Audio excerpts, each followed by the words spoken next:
From the start of Heat 1 for the third time in '96, our championship leader Craig Lowndes on pole position, but look who's alongside him. Alan Jones, the first time on the front row for the pack leader Ford. They get the green light. Jones gets a great start, but Lowndes much stronger as they leap off the line and leads the pack into the first turn.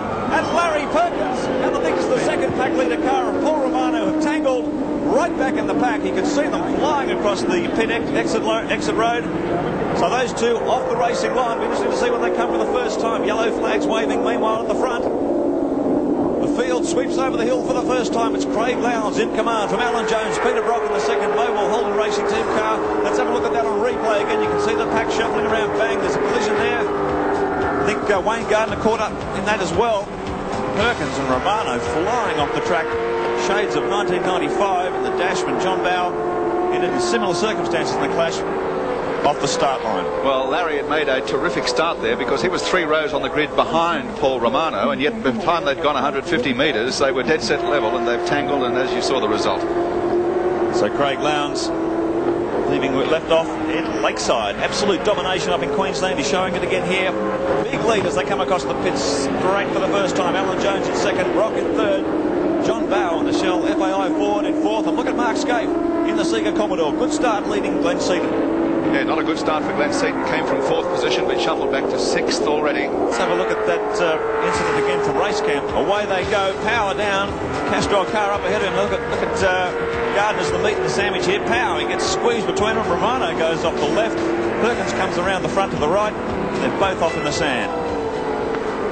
Well, it's pretty hectic when they come off the start line, Brad Jones. It's one of the most frightening parts of the race, isn't it? Certainly is. Larry looked like he was trying to close in on Gardner there a little bit and stay on the tar, and Gardner was looking to move around a bit, and they touched, and Larry arrowed off into the sand. And once you're in the sand here, you're out of the race. Big challenge from Glenn Seaton. You can see him coming out of the pits last time. Didn't quite get Scaife under brakes coming onto pit straight, but I think he's done him there. There he is there in the Ford Credit Falcon. So Seaton pushes up another position. Lowndes, Jones, Brock, Bow, Seaton, Scaife, Longhurst, and Gardner, as a way of that crash off the start, has pushed right back to 8th position. Craig Lowndes stretching that lead now over Alan Jones. In fact, the top 4, Lowndes, Jones, Brock and Bow, just got a little bit of a break over Glenn Seaton in 5th position. Mark Scaife hot on his heels. There's Alan Jones, winner here of the round 2 years ago, when he was racing for the Glenn Seaton team. And probably the last time he won a round of the Touring Car Championship, I think, Wilco. Well, it just shows how quick Lowndes is going. He's just set a new lap record. Previously a 58.07 to Seaton. He's just done a 57.99, so Lowndes really taking it, the fight to the front of the V8s here. Blistering speed in these opening laps. Look at Brock. He just has a look down the inside of Alan Jones in the pack leader Ford. Most competitive run, and there's Romano's car. You can see the battle damage on the driver's door there. Paul's still in the car. He's trying to get back into the race. He'd be very disappointed, really. I mean, it was no fault of his own. He was just, trying to get away from the start, basically. And next thing you know, he's got Larry in the door. Very strong qualifying performance, too, from Romano. 8th position. Pack leader Ford's very competitive at Wanneroo today. First frontline start for Alan Jones. There's Romano. He's getting back into the race, but he's a number of laps down. So that's a great shame. Meanwhile, front of the pack leader Ford team, Alan Jones up here in 2nd position and really taking the fight to the so far dominant Holden Racing Team Commodores. And in behind this pair, John Bow, and then Glenn Seaton has closed up the gap, and he's on John Bow's tail too. Well, Lowndes slipped back to 58.5, Jones a 58.6. In fact, Bow's passed Seaton, so he's moved up 1 spot. Yep, Bow is on a bit of a charge here too. He's struggling for tyres, John Bow. He's got a remarkable mix. Look at Alan Jones, gets very sideways coming through the corner at the end of the straight. Brock wasn't able to take advantage, so Jones just managing to hold him out here. And Alan's having to pedal fairly hard here. He looks to be holding Brock up a little bit. You can see Brock will have a look down the inside of him at coming into the sweeper that they're heading towards now and at the end of the straight. So Brock's carrying a little bit more car speed, but AJ's doing a really, really good job to qualify the car as well as he has. He's just moved on from Lakeside. You see Brock just have a little bit of a lock up there on the left-hand front. Certainly. And the second here is a really good result for the team that have been operating together for very short space. It's fantastic watching that power down advantage of the Holden Racing Team. Look at Brock up the inside. He's got Jones covered this time. The crowd go crazy as Brock pushes through on the inside of the pack leader Falcon. He gets back to 3rd position, and it's a Holden Racing Team 1-2 once again. 5 laps completed for our race leader. And back in the just field. in the background, we saw Glenn Seaton a little bit sideways there as he tries to duck down the inside of John Bowe. And further back in the field, something's going to miss with Russell Ingall. He's dropped right back through the field. In fact, Craig Lowndes is going to lap him very shortly. We take race cam aboard the Ford Credit Racing Falcon. Now you can see this John Bowe's car. Look at it walking around on the tyres there. He's trying very hard. He's on the English tyres, and there's not many of them left. Glenn's just dropped a couple of wheels off on the dirt there on the left-hand side. Very easy thing to do as you come out of that corner. A little bit understeer, but he closes up again, and he's right on John here. You can see he's got a little bit more speed out of that critical cold corner, that big sweeper that sets up your terminal speed down this long straight. Well, the Johnson's cars have traditionally had a bit more speed than Glenn's in a straight line, but as you see there, it's not all that evident. The Ford Credit car's obviously coming out of the corner well, and Glenn is really using all the road to try and get past JB.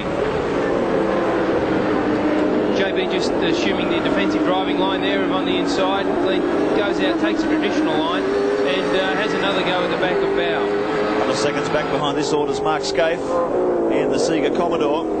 So the field now: Lowndes, Brock, Jones, Bowe, Seaton, Scaife, Longhurst, Gardner, Johnson in 9th, and Greg Crick first of the privateers in the Alcare Commodore in 10th position. But Bowe's really got his hands full here. As Bradley mentioned earlier, using the last of the UK tyres. There's his teammate Dick Johnson in trouble.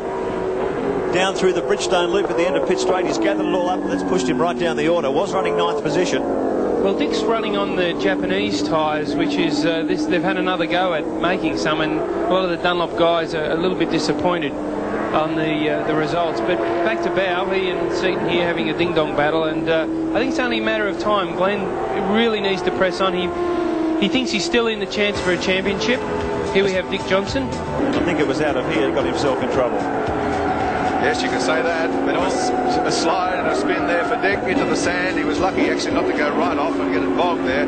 Very lucky. Probably locked the rear brakes a little bit into that corner. You heard a little bit of a chattering on the noise, and he was swinging the wheel around trying to correct it, but unfortunately the Shell FAI car just looped around once.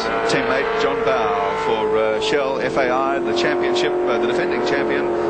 But things are looking pretty grim now for 96 for him, with the challenger, the series leader for this year, Craig Lowndes, high-balling way up in front, and him under pressure here, John Bowe from Glen Seaton. Well, coming into this championship round, he was 23 points down on Lowndes, which is quite extraordinary. I think Lowndes has won 11 races and 4 rounds. Bowe's only won 5 races and 1 round, and he's only 23 points behind him. It just shows the dogged consistency of Bowe throughout this championship, and he's still hanging on there, and he will fight right to the last lap. Seaton lining up for a look as they went through that corner. Tony Longhurst coming up through the pack too, 7th position now, I think, behind Mark Scaife in the Castrol Falcon. And the Coke Commodore just behind that pair, Wayne Gardner at the wheel.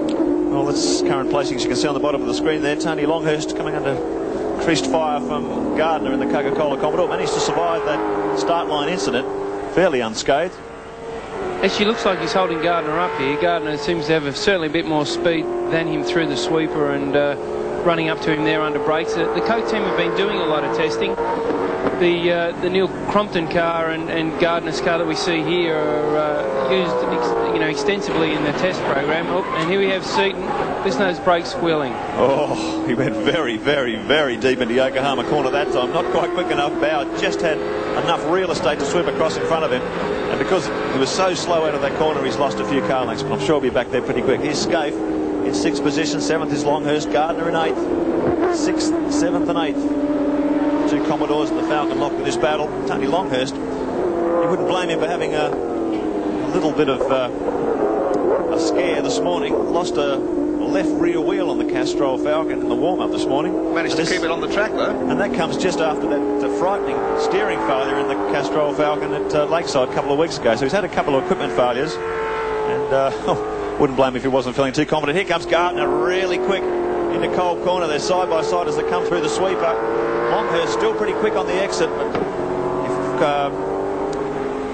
pretty generous of Longhurst. Really left a little bit of a hole there for Gardner to dive into, and I'd say the next one will be Gardner's corner. He'll be cutting him no slack whatsoever, and there goes the Chief into the lead. Side by side.